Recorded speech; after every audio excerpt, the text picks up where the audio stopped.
आज का जो हमारा टॉपिक है वो है फेयर वैल्यू गैप। ये कॉन्सेप्ट अब तक का सबसे इजी, सबसे आसान कॉन्सेप्ट है और इसको समझाने में भी ज़्यादा देर नहीं लगेगी। और मुझे लगता है कि शायद ये video as compare to other videos बहुत छोटी बने, लेकिन खैर चलो ग्राफ पे आते हैं। Let's say fair value gap क्या होता है। सबसे पहले तो ये समझने की ज़रूरत है हमें। फेयर वैल्यू गैप नंबर 1, ये हमारा अनदर रिट्रेसमेंट कॉन्फ्लुएंस है, ठीक है। फेयर वैल्यू गैप हमारा एक और रिट्रेसमेंट कॉन्फ्लुएंस है जिसको हम एज अ कंटिन्यूएशन कॉन्फ्लुएंस भी यूज़ कर सकते हैं। ये हमारे दोनों कैटेगरीज़ में आता है क्योंकि ये रिट्रेस भी करता है और उसके बाद हमें कॉन्फर्मेशन भी मिल जाती है कि ये कंटिन्यू करेगा। कॉन्टिन्यूएशन कॉन्फ्लुएंस कौन से होते हैं कि अगर वैसी कोई चीज़ हो रही हो उसके बाद फिर हमारी परसेंटेज बढ़ जाती है इस चीज़ के लिए कि ये प्राइस यहाँ से इसी डायरेक्शन की तरफ जाती जाएगी, हमें एक किस्म की कॉन्फर्मेशन मिल जाती है। लेकिन मैं फिर बताऊँगा कि 100% कॉन्फर्मेशन नहीं होती क्योंकि ट्रेडिंग सारी प्रोबेबिलिटी की गेम है, तो उसके सिर्फ चांसेस ज़्यादा होते हैं, ठीक है। तो रिट्रेसमेंट के साथ साथ ये हमारा कॉन्टिन्यूएशन कॉन्फ्लुएंस भी है। नंबर 2, ऑर्डर ब्लॉक की तरह ऑर्डर ब्लॉक की तरह फेयर वैल्यू गैप के अंदर भी लार्ज अमाउंट ऑफ ऑर्डर्स होते हैं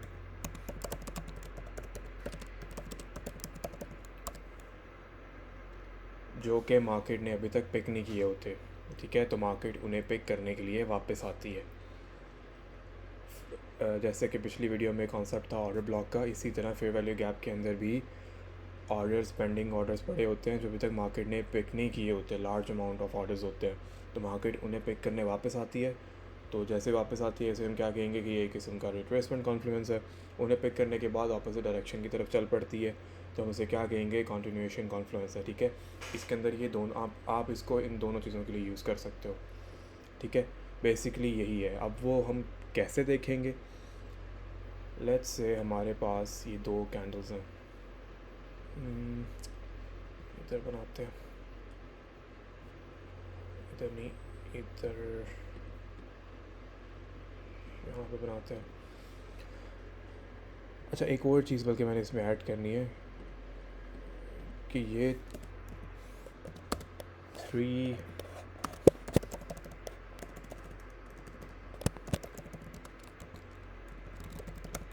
कैंडल स्टिक्स पैटर्न होता है हमेशा, हमेशा full stop. Fair value gap हमारे पास 3 कैंडल स्टिक्स पैटर्न होता है ऑलवेज़। ये ना 2 होंगे, ना 1 होगा, ना 4 होंगे, ये हमेशा 3 कैंडल स्टिक पैटर्न रहेगा हमारे पास, ठीक है। ये है fair value gaps. Retracement Confluence और कंटिन्यूएशन कॉन्फ्लुएंस है ये, ठीक है। लार्ज अमाउंट ऑफ ऑर्डर्स पड़े होते हैं जिनको मार्केट पिक करने के लिए वापस आती है, और ये हमेशा 3 कैंडल स्टिक पैटर्न होगा, फुल स्टॉप। फुल स्टॉप मतलब कि बस बात ख़त्म। ये कह दिया है कि 3 कैंडल स्टिक पैटर्न है, ये 4 कैंडल स्टिक नहीं है, 5 नहीं है, 6 नहीं है, 1 नहीं है, 2 नहीं है, हमेशा 3 रहेगा। अब इसको कैसे देखते हैं चार्ट के ऊपर, उससे पहले मैं आपको एक एग्जांपल देता हूँ। लेट्स से एक ये कैंडल है, ठीक है, एक ये कैंडल है, फिर एक ये कैंडल बनी है, ओके। अब डजेंट मैटर कि इसमें से कोई ग्रीन है, कोई रेड है, ठीक है। कोई भी कलर हो सकता है, ग्रीन हो, ब्लैक हो, रेड हो, वाइट हो, कोई भी कलर हो। इनकी हम विक्स भी बना देते हैं।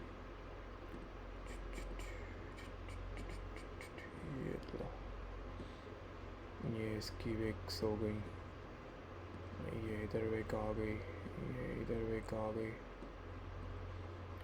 इधर से ये विक आ गई, इधर से ये विक आ गई, ठीक है।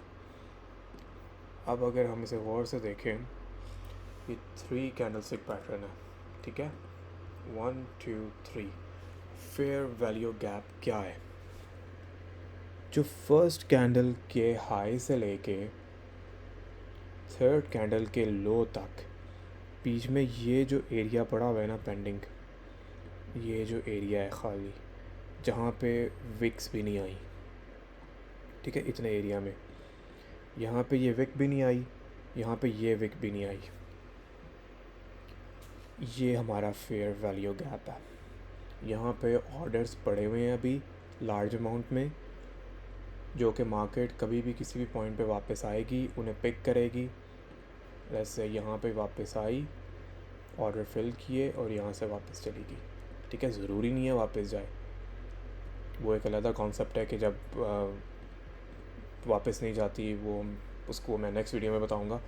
फेयर वैल्यू गैप के अंदर क्या होगा कि मार्केट आएगी, ऑर्डर पिक करेगी, यहाँ से वापस चली जाएगी, ठीक है। तो फिर हम कहेंगे कि ये एक वैलिड फेयर वैल्यू गैप है, ये एक फेयर वैल्यू गैप था, ठीक है, क्योंकि मार्केट आई है, उसने ऑर्डर पिक किए हैं, यहाँ से वापस चली जाएगी। अब वापस कैसे जाएगी, उसकी कॉन्फर्मेशन हमें कैसे होगी, वो भी अभी मैं बताऊँगा। अभी मेन कॉन्सेप्ट यही है कि पहली कैंडल के हाई से लेके थर्ड कैंडल के लो तक, अब मैंने हाई और लो थर्ड कैंडल को क्यों बनाया है, क्योंकि ये एक अप ट्रेंड था, ठीक है। ये हम अप ट्रेंड के अंदर देख रहे थे। अगर डाउन ट्रेंड होता तो उसके अंदर चीज़ें ऑपोजिट होती हैं। उसके अंदर हम फर्स्ट कैंडल, बल्कि वो भी मैं आपको चार्ट पे दिखाऊंगा, शायद तक ज़्यादा समझ आ जाए।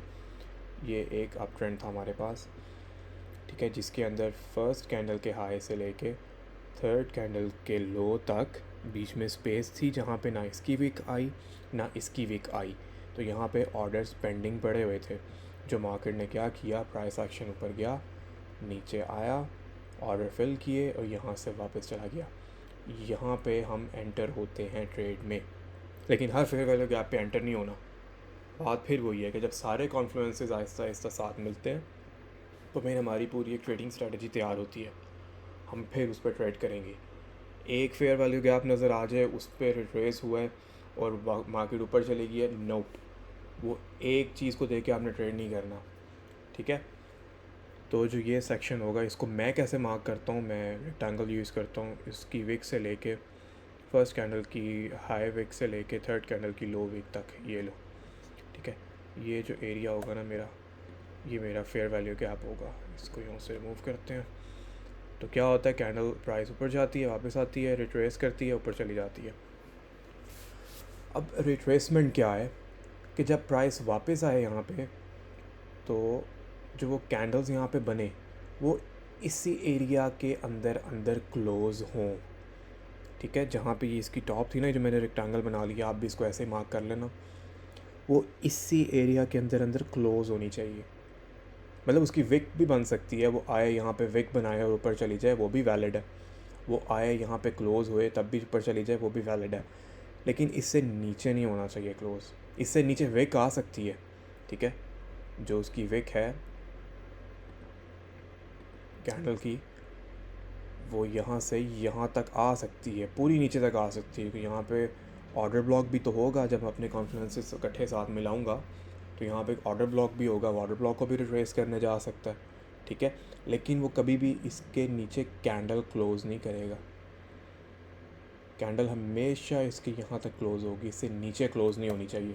अगर उससे नीचे क्लोज़ होती है तो समझ जाना कि ये एक पॉसिबिलिटी है कि यहाँ से प्राइस वापस ऊपर ना जाए और अपोजिट डायरेक्शन में जाती जाए।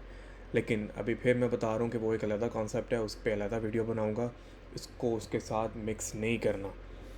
कभी कभार कैंडल नीचे भी आएगी, ठीक है, लेकिन वो एक अलग कॉन्सेप्ट के लिए आएगी, वो एक अलग चीज़ है, वो आप अलग आइडेंटिफाई करेंगे उसको इसके साथ मिक्स नहीं करना। ये एक डिफरेंट कॉन्सेप्ट है, ठीक है। कैंडल आई, विक नीचे तक आ सकती है, अलाउड है, वैलिड रहेगा।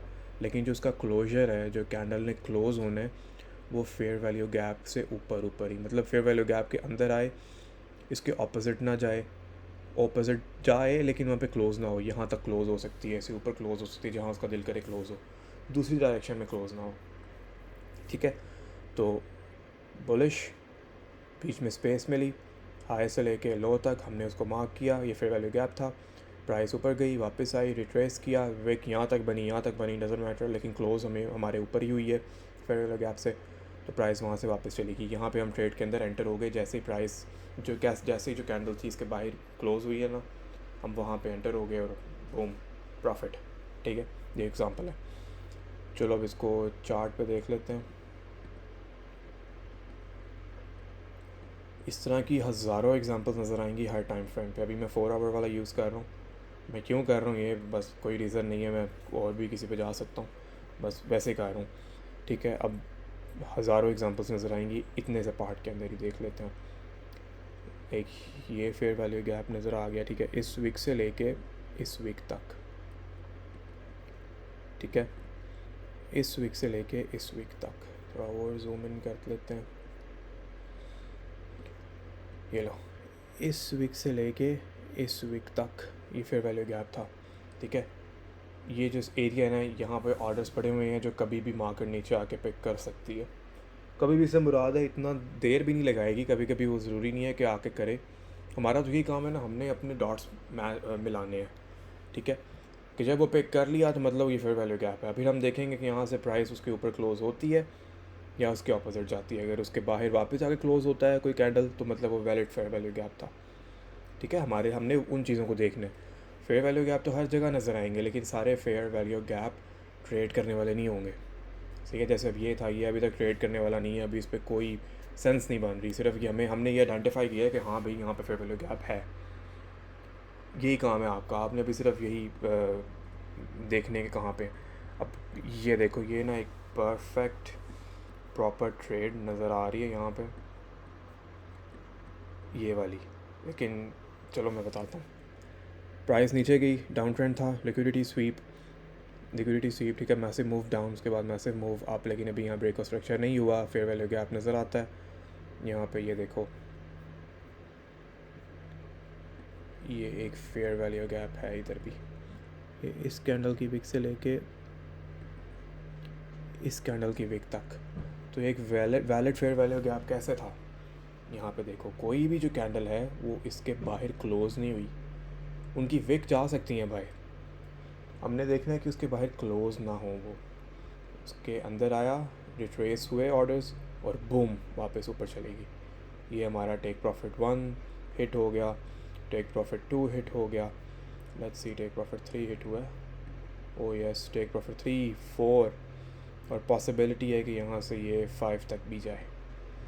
ठीक है, 4 तक तो हिट हो गया हमारी। अगर आगे जाके जब ट्रेडिंग स्ट्रेटजी हम सारी चीज़ें इकट्ठी मिला के ट्रेड करेंगे तो उसके अंदर मैक्सिमम हमने 1, 2, 3, मैं तो स्टार्टिंग में कहता हूँ कि सिर्फ 1 या 2 तक ही रखे तो मैक्स होता है।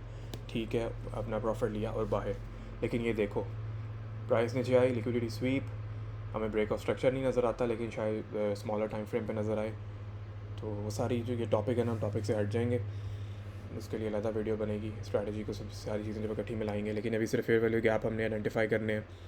यहाँ पे फेयर वैल्यू गैप नज़र आता है, प्राइस ने क्या किया, नीचे आया, रिट्रेस किया और बूम ऊपर। एक फेयर वैल्यू गैप यहाँ पे भी नज़र आता है, बी में बेरिश फेयर वैल्यू गैप नज़र आ गया। कैसे, फर्स्ट कैंडल के लो से लेके थर्ड कैंडल के हाई तक। ठीक है, ये लो, फर्स्ट कैंडल का लो से लेके थर्ड कैंडल के हाई तक बीच में स्पेस थी, बीच में ऑर्डर्स पड़े हुए थे। तो मार्केट ने एग्जैक्टली ये क्या किया है, प्राइस नीचे आई, यहाँ पे फेयर वैल्यू गैप था, प्राइस वापस गई, उसने उसको रिट्रेस किया, वापस आई, और बोला था बात है कि यहाँ पे एक लिक्विडिटी स्वीप थी और प्राइस ने अपोजिट डायरेक्शन में जाना था। अब देखो, ये चीज़ है जो मैं आप लोगों को कह रहा हूँ कि हमने हर फेयर वैल्यू गैप पे ट्रेड नहीं लेनी, हर ब्रेक ऑफ स्ट्रक्चर पे ट्रेड नहीं लेनी। क्योंकि देखो, ये फेयर वैल्यू गैप तो यहाँ पे था, तो आप इसको देखते कि रिट्रेस हुआ है, कैंडल उसके बाहर क्लोज़ हुई, ऊपर नहीं गई, हमने यहाँ पे एंटर हो गए, जब जैसे इसके नीचे क्लोज़ हुई तो बूम, प्राइस ऑपोजिट डायरेक्शन में चली गई। तो फिर तो ये फेयर वैल्यू गैप वाला कॉन्सेप्ट क्लियर ना हुआ। जब मैंने बोला है कि हर फेयर वैल्यू गैप ट्रेड करने वाला नहीं होता, तो वो इसीलिए तो बोला है क्योंकि उसके साथ बाकी कॉन्फ्लुएंसेस मिलाने हैं हमने। ये वाला फेयर वैल्यू गैप वैलिड था, क्यों था, क्योंकि इसके अंदर लिक्विडिटी स्वीप नज़र आती है और most probably smaller time frame पे हमें ब्रेक ऑफ स्ट्रक्चर भी नज़र आएगा कहीं ना कहीं। ठीक है, तो ये वाला वैलिड था जिस पर हम ट्रेड कर सकते थे, इस पर हम ट्रेड नहीं कर सकते थे, लेकिन सिर्फ कॉन्सेप्ट को समझने के लिए है कि हम लोगों ने फेयर वैल्यू गैप कहाँ कहाँ ढूंढने हैं। हर जगह नज़र आएंगे आपको, ये नज़र आ जाता है एक इस वीक से लेके इस वीक तक। ठीक है, ये एक फेयर वैल्यू गैप है। उसके बाद प्राइस यहाँ पे आई है, ऊपर क्लोज़ हुई है लेकिन उसके, ठीक है, तो वो डज़न्ट मैटर, हम अभी उस पॉइंट तक नहीं पहुँचे। ये फेयर वैल्यू गैप है इस वीक से लेके इस वीक तक, ठीक है। आप लोग भी अपना चार्ट ओपन करो, ये होमवर्क है, बल्कि चार्ट ओपन करो, फेयर वैल्यू गैप इसी तरह मार्क करो, अपने टूल्स में जाओ, रेक्टेंगल आप लोगों ने निकालना है, उसको अपने मुताबिक सेट करो। मैंने इसको अपने अकॉर्डिंग किया हुआ है, इसकी मैंने बाउंड्रीज़ वगैरह रिमूव की हुई है कि मुझे ऐसे ज़्यादा सूटेबल है, ऐसे ज़्यादा सही लगता है। तो फेयर वैल्यू गैप मार्क करना शुरू कर दो। ये देखो ये कितना बड़ा है,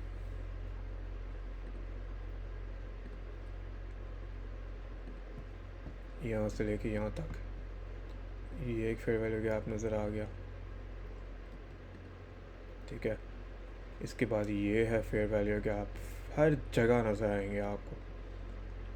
ये देखो ये फेयर वैल्यू गैप है, फिर ये फेयर वैल्यू गैप है।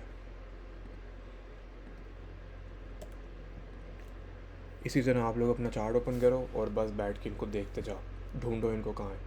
क्योंकि जब हमने एक्चुअल ट्रेड करना होता है तो हम बैठ के एक एक चीज़ के ऊपर आधा घंटा नहीं लगा सकते। हमारी आंखों को, हमारे हाथों को आदत होनी चाहिए कि जैसे ही हमारे कॉन्फ्लुएंसेस नज़र आ रहे हैं हमें, हम उनको मार्क करते जाए, और जैसे ट्रेड की एंट्री का टाइम आए, बूम, प्रेस बटन, ट्रेड। क्योंकि ये ट्रेडिंग जो चार्ट्स हैं ना, ये आपके लिए रुकते नहीं हैं। लेकिन इसका मतलब ये भी नहीं है कि आप हर वक्त ही ट्रेड करते रहो। आपके लिए नहीं रुकते तो ये किसी के लिए भी नहीं रुकते, और चलते रहते हैं। जिसकी एक अच्छी साइड ये भी है कि ये हमेशा चलते रहेंगे। अगर रुकते नहीं है ना, तो इसकी अच्छी साइड ये भी है कि हमेशा चलते रहेंगे। इसका मतलब क्या है कि अगर आज ट्रेड नहीं हुआ तो कल ट्रेडिंग हो जाएगी, कल नहीं हुई तो परसों हो जाएगी, चार्ट चलते जाएंगे, अदर देन वीकेंड्स ऑब्वियसली, अगर आप क्रिप्टो ट्रेड नहीं कर रहे तो ये कॉन्सेप्ट था आज का। मैंने यहाँ पे बनाए थे नोट्स, इनको नोट डाउन कर लो दोबारा, ये रहे, ठीक है। स्क्रीनशॉट ले लो, नोट डाउन कर लो, और अगर कोई कन्फ्यूजन हो तो मुझे कमेंट में बता सकते हो, या डायरेक्टली मैसेज भी कर सकते हो टिकटॉक, इंस्टाग्राम पे, और यह वहाँ पे आप लोगों को रिप्लाई कर दूँगा। तो चलो मिलते हैं अगले कॉन्सेप्ट में। Okay, bye bye.